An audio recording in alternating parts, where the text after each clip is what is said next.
Hello, ഞാനിപ്പോൾ share ചെയ്യുന്നത് എൻ്റെ സിമ്പിളായിട്ടുള്ള ഈസി ആയിട്ടുള്ള വളരെ ഈസി ആയിട്ടുള്ള എൻ്റെ നഗ്ഗറ്റ്സിൻ്റെ റെസിപ്പിയാണ്.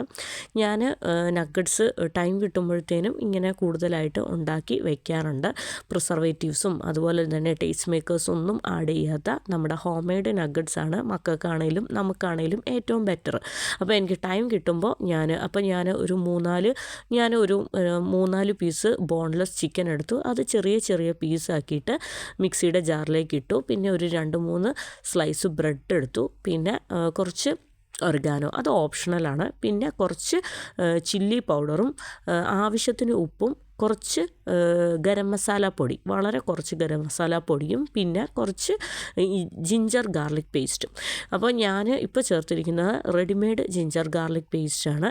അപ്പോൾ ഇതെല്ലാം കൂടി ചേർത്ത് നന്നായിട്ടൊന്ന് അരച്ചെടുത്ത് കഴിഞ്ഞാൽ നമ്മുടെ നഗ്ഗറ്റ്സിൻ്റെ സംഭവം റെഡിയായി. പിന്നെ അത് ബ്രെഡും അതുപോലെ തന്നെ മുട്ടയും ബ്രെഡിലും മുക്കി പൊരിക്കുക.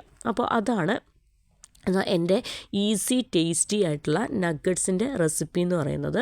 അപ്പോൾ ഇങ്ങനെ നഗ്ഗറ്റ്സ് ഞാനിടയ്ക്ക് ഉണ്ടാക്കി വെക്കാറുണ്ട്. അത് മോൾക്ക് സ്കൂളിൽ കൊടുത്തു വിടാറുണ്ട്. നമ്മൾ ഈവനിങ് ചായക്ക് എടുക്കാറുണ്ട്. അങ്ങനെ എനിക്ക് സത്യം പറഞ്ഞാൽ ഈ കടയിൽ നിന്ന് വാങ്ങിക്കുന്ന റെഡിമെയ്ഡ് നഗ്ഗറ്റ്സിനോട് വലിയ താല്പര്യമില്ല. പിന്നെ അത് വാങ്ങിക്കുന്നത് എന്നാന്ന് വെച്ചാൽ എപ്പോഴും ഇങ്ങനെ ഈ കുഞ്ഞുങ്ങളെ വെച്ചുകൊണ്ട് എപ്പോഴും ഉണ്ടാക്കി വെക്കാറൊന്നും പറ്റാത്തത് കൊണ്ട് തന്നെ അത് യൂസ്ഫുള്ളാണ് റെഡിമെയ്ഡ് നഗ്ഗറ്റ്സ്. അതുകൊണ്ടാണ് എന്താ പറയുക, ഉണ്ടാക്കാൻ ടൈം ഇല്ലാത്ത സിറ്റുവേഷനിൽ റെഡിമെയ്ഡ് നഗ്ഗറ്റ്സ് പാക്കറ്റ്സിൽ വാങ്ങിക്കും. പറ്റുമ്പോഴൊക്കെ ഇതുപോലെ ഉണ്ടാക്കി വയ്ക്കാറുണ്ട്. ഇതൊന്ന് പക്ഷേ ടേസ്റ്റ് എന്ന് പറയുമ്പോൾ ഉണ്ടല്ലോ, അടിപൊളി ടേസ്റ്റാണ്. ഇതിൻ്റെ കൂടെ നമ്മുടെ ഹോം മെയ്ഡ് മയണൈസും ഒക്കെ അടിച്ച് ഇത് കഴിക്കുന്ന അത്രയും വേറെ ഒന്നിനും ടേസ്റ്റ് ഇല്ല. നമ്മൾ കടയിൽ നിന്ന് വാങ്ങിക്കുന്നതൊന്നും ഇതിൻ്റെ ടേസ്റ്റ് ഇതാണ് ഏറ്റവും ടേസ്റ്റ്. അപ്പോൾ ഞാൻ ഈവനിങ്ങിന് കടിഞ്ചായ എടുത്തിട്ടുണ്ട്. അപ്പോൾ 2 ഗ്ലാസ് കടിഞ്ചായ എനിക്കും ഇക്കാക്കും ഓരോ ഗ്ലാസ് കടിഞ്ചായ എടുത്തിട്ടുണ്ട്.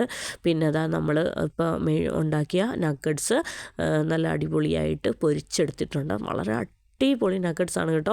അപ്പോൾ ഈ നഗ്ഗറ്റ്സ് നമ്മൾ ഈ ഒരു നഗ്ഗറ്റ്സ് ഉണ്ടല്ലോ, വീട്ടിലുണ്ടാക്കുന്ന നഗ്ഗറ്റ്സ് കഴിച്ച് കഴിഞ്ഞാൽ പിന്നെ നമുക്ക് കടയിൽ നിന്ന് വാങ്ങിക്കുന്ന ആ റെഡിമെയ്ഡ് നഗ്ഗറ്റ്സ് ഉണ്ടല്ലോ, അത് കഴിച്ചാൽ ഒരു ടേസ്റ്റും തോന്നത്തില്ല. കാരണം ഈ വീട്ടിൽ ഈ നഗ്ഗറ്റ്സ് ഭയങ്കര ടേസ്റ്റിയാണ്. പിന്നെ അതിൻ്റെ കൂടെ എൻ്റെ ഹോം മെയ്ഡ് മയോണൈസ്, വത്തൽമുളകൊക്കെ ഇട്ട് ടൊമാറ്റോ കെച്ചപ്പൊക്കെ ഒഴിച്ചിട്ടുള്ള ഹോം മെയ്ഡ് ചില്ലി മയോണൈസ്, ഇതും കൂട്ടി നഗ്ഗറ്റ്സ് കഴിക്കണം, ഒരു രക്ഷയില്ല. പിന്നെ ടൊമാറ്റോ സോസ് എന്ന് പറയുന്നത് ഒരു രസത്തിന് വെച്ചെന്നേ ഉള്ളൂ, ടൊമാറ്റോ. അപ്പോൾ താങ്ക് യു ഫോർ വാച്ചിങ്.